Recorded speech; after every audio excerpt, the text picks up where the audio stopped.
Bonjour, c'est avec joie que je vous présente un petit enseignement de courte durée concernant les anges dans nos prières, l'importance des anges quand nous prions.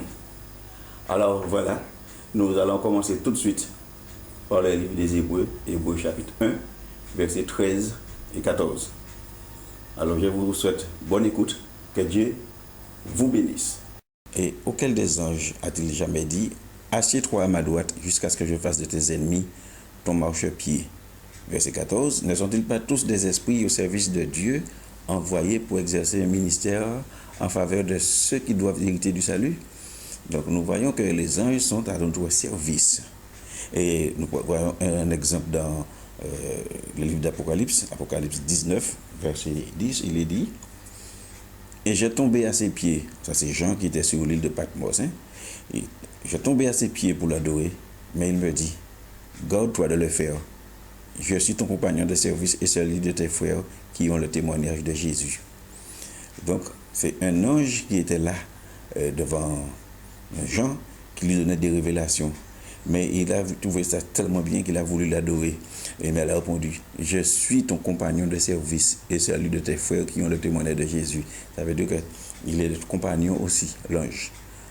Dans Apocalypse 22, verset 9, il est dit: mais il me dit, garde-toi de le faire. Parce que là encore, Jean a voulu l'adorer. Il a dit: garde-toi de le faire. Je suis ton compagnon de service et celui de tes frères, les prophètes, et ceux qui gardent les paroles de ce livre. Adore Dieu. Nous voyons aussi un passage dans le livre de la Genèse, Genèse 28, verset 10 à 13, où il est parlé de Jacob. Jacob qui a vu l'échelle qui est appuyée contre le ciel. Alors il est dit: Jacob partit de Beersheba et s'en alla à Charan. Il arriva dans un lieu où il passa la nuit, car le soleil était couché. Il y prit une pierre dont il fit son chevet, et il se coucha dans ce lieu-là. Verset 12. Il eut un songe, et voici, une échelle était appuyée sur la terre, et son sommet touchait au ciel. Et voici, les anges de Dieu montaient et descendaient par cette échelle.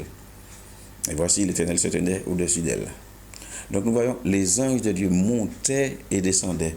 Ils ne descendaient pas pour monter, mais ils montaient. Ça veut dire qu'ils étaient à côté de Jacob et ils montaient vers le ciel. Donc nous voyons que les anges sont à notre service vraiment pour étayer ce que j'ai dit précédemment. Donc il est important, je le dis, il est important de confesser la parole de Dieu en priant. Quand nous prions, n'ayons pas peur de dire: Seigneur, ta parole déclare, ou bien il est écrit, ou bien il est dit. Parce que le psaume 103, verset 20, nous donne là une clé. Le psaume 103, verset 20, il est dit: bénissez l'Éternel, vous ses anges, qui êtes puissants en force et qui exécutez ses ordres en obéissant à la voix de sa parole. Donc si les anges obéissent à la voix de la parole de Dieu, quand je dis la parole de Dieu déclare, il est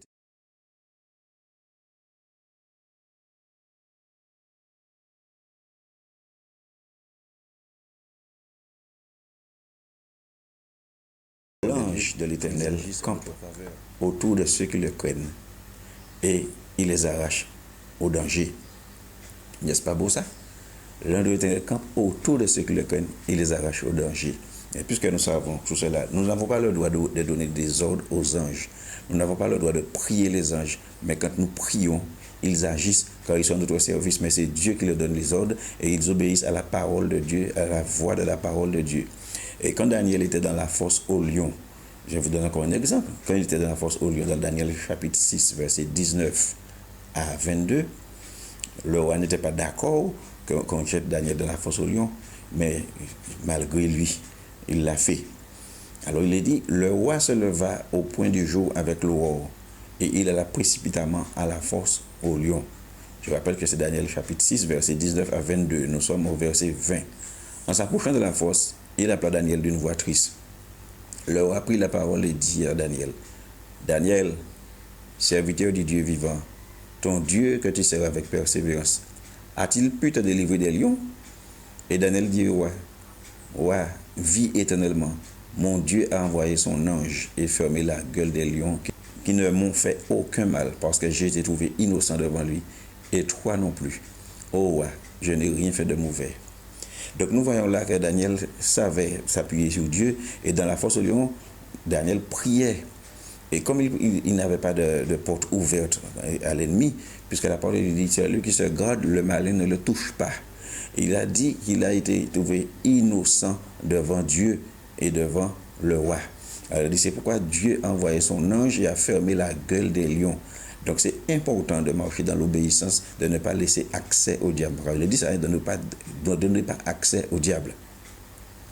Dans Acte 12, là encore nous voyons un exemple vraiment flagrant où Pierre était en prison et le roi l'avait fait prisonnier dans le but de le tuer, de l'exécuter.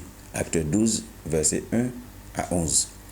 Il dit, vers le même temps, le roi Hérode se mit à maltraiter quelques membres de l'Église. Et il fit mourir par l'épée Jacques, frère de Jean. Voyant que cela était agréable aux Juifs, il fit encore arrêter Pierre. C'était pendant les jours des pains sans levain.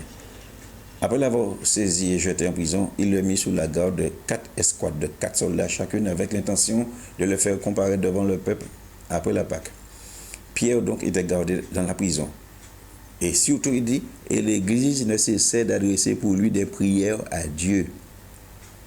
Verset 6, la nuit qui précéda le jour où Hérode allait le faire comparaître, Pierre, lié de 2 chaînes, dormait entre 2 soldats, et des sentinelles devant la porte gardaient la prison. Et voici, un ange du Seigneur survint, et une lumière brilla dans la prison.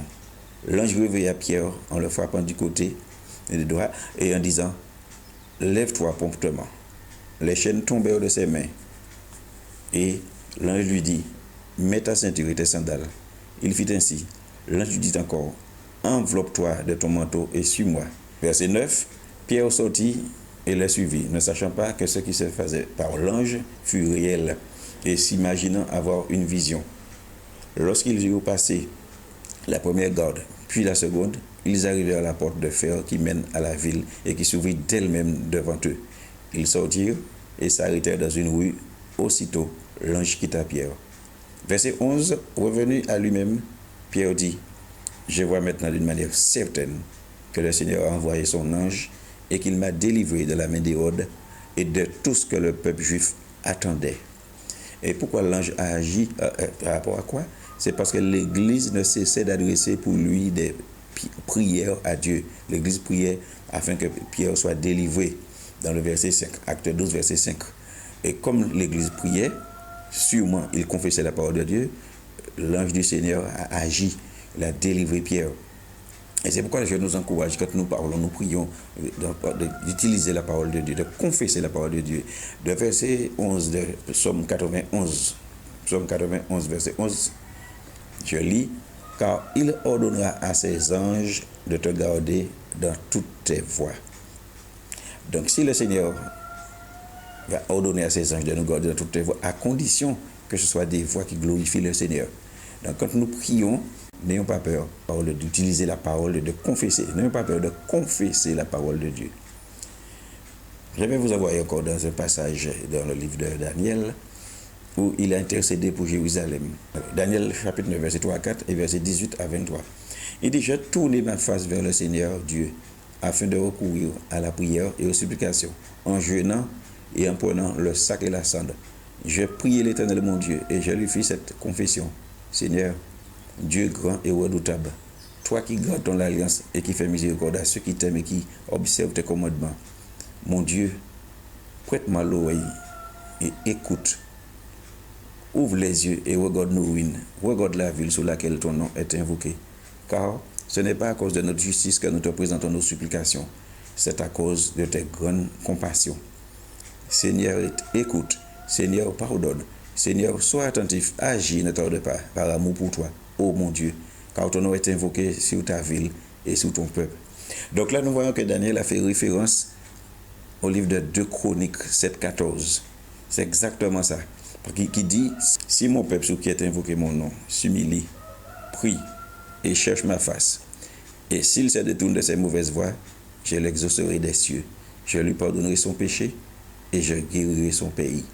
Donc c'est ce que Daniel a fait. Il a intercédé pour Jérusalem, il s'est humilié, il a cherché la face du Seigneur, hein, et Et là, l'Éternel a agi. Quand nous voyons le verset 20, il dit, je parlais encore, je priais, je confessais mon péché et le péché de mon peuple d'Israël. Et je présentais mes supplications à l'Éternel, mon Dieu, en faveur de la sainte montagne de mon Dieu. Je parlais encore de ma prière quand l'homme, Gabriel, que j'avais vu précédemment dans une vision, s'approcha de moi d'un vol rapide au moment de l'ophone du soir. Il m'instruisit et s'entretient avec moi. Il me dit, Daniel, je suis venu maintenant pour ouvrir ton intelligence. Verset 23. Lorsque tu as commencé à prier, la parole est sortie, et je viens pour te l'annoncer, car tu es un bien-aimé. Sois attentif à la parole et comprends la vision. Donc c'est Daniel, chapitre 9, verset 20 à 23. Et tu vois ça? Comme Daniel a prié, il a invoqué le Seigneur, il a appliqué ce que dit 2 Chroniques 7, 14. L'ange de l'Éternel s'est manifesté, l'homme, Gabriel, il s'est déplacé. Et puis il a dit que c'est par rapport aux paroles de Daniel qu'il s'est déplacé. Donc nous voyons comment c'est important. Quand on confesse ce qui est négatif, les mauvais esprits agissent en conséquence pour accomplir les paroles prononcées. C'est pourquoi quand nous parlons, il faut pas, il y a un proverbe créole qui dit « Code diam Mariam ». Donc il ne faut pas que tu te lis par tes paroles en disant « Ah non, je ne vais pas réussir, ah non ». Il faut dire « Non, il est écrit, je puis tout par celui qui me fortifie ». Proverbe 18, verset 21 nous dit « La mort et la vie sont au pouvoir de la langue ». C'est pourquoi il faut confesser la parole de Dieu. Je ne vais pas parler de la pensée positive, de New Age, mais je te parle de confesser la parole de Dieu, mais ne pas être pessimiste. Le diable est l'imitateur de Dieu. Quand tu confesses ce qui est négatif, les démons agissent et le mal arrive effectivement. En disant, quand tu dis « Ah, je ne vais jamais arriver, c'est trop fort pour moi », les démons entendent ça, effectivement, tu n'arrives pas. Mais tu dis par la grâce de Dieu, au nom de Jésus-Christ, j'y arriverai, car il est écrit, si Dieu est avec moi, qui sera contre moi? Tu y arrives. Dans Ésaïe 44, verset 26, l'Éternel dit, je confirme la parole de mon serviteur et j'accomplis ce que prédisent mes envoyés. Quand le Seigneur envoie quelqu'un, la personne dit ce que Dieu lui a donné à dire. Donc le Seigneur confirme ses paroles. Et quand le diable envoie, effectivement, quand quelqu'un va voir un séancier, un gars des affaires, il dit des paroles, et si la personne accepte ces paroles s'accomplissent parce qu'il y a des démons qui les accompagnent. Mais quand on loue Dieu bibliquement, même quand on loue Dieu bibliquement, c'est-à-dire en confessant les Saintes Écritures, les anges louent aussi. Peut-être que tu ne le savais pas. Le psaume 140, verset 2 dit, louez l'Éternel, vous tous ses anges, louez-le, vous toutes ses armées. Donc si les anges louent le Seigneur, ils obéissent à la parole de Dieu. Et quand on loue, ils font autant. Puisqu'il est dit dans le psaume 120, on l'a déjà lu 20, 21, bénissez l'Éternel, vous ses anges, qui êtes puissants en force et qui exécutez ses ordres en obéissant à la voix de sa parole. Bénissez l'Éternel, vous toutes ses armées, qui êtes ses serviteurs et qui faites sa volonté. Donc, même quand on loue le Seigneur, et puis on dit par exemple, avec des cris de joie, ma bouche te chantera. Tout ça c'est écrit dans la Bible. Mais en disant ça, les anges là aussi, et puis ils exécutent, et puis on a la joie. C'est pourquoi quand on est dans de louanges inspirées, on se sent bien, on est dans la joie. Pourquoi? Parce que les anges agissent en notre faveur. Alors en conclusion, quand tu passes un moment difficile, tu es éprouvé financièrement, confesse la parole de Dieu. Confesser veut dire quoi? Tu le dis. Parce que si tu veux la puissance de la parole de Dieu, il faut le confesser, il faut parler, il faut ouvrir la bouche, il faut parler. Il est écrit, et mon Dieu pourvoira à tous mes besoins selon sa richesse avec gloire en Jésus-Christ. Même si tu ne cites pas la référence, ce n'est pas la peine de dire, bon, c'est Philippiens 4, verset 19, mais quand tu parles, tu confesses la parole de Dieu devant le diable, par exemple, tu dis, il est écrit, mon Dieu pourvoira tous mes besoins selon sa richesse avec gloire en Jésus-Christ. Et cela, c'est l'épée de l'esprit. Quand Jésus était tenté par le diable dans le désert, il ne donnait pas de référence biblique. Il disait simplement, il est écrit.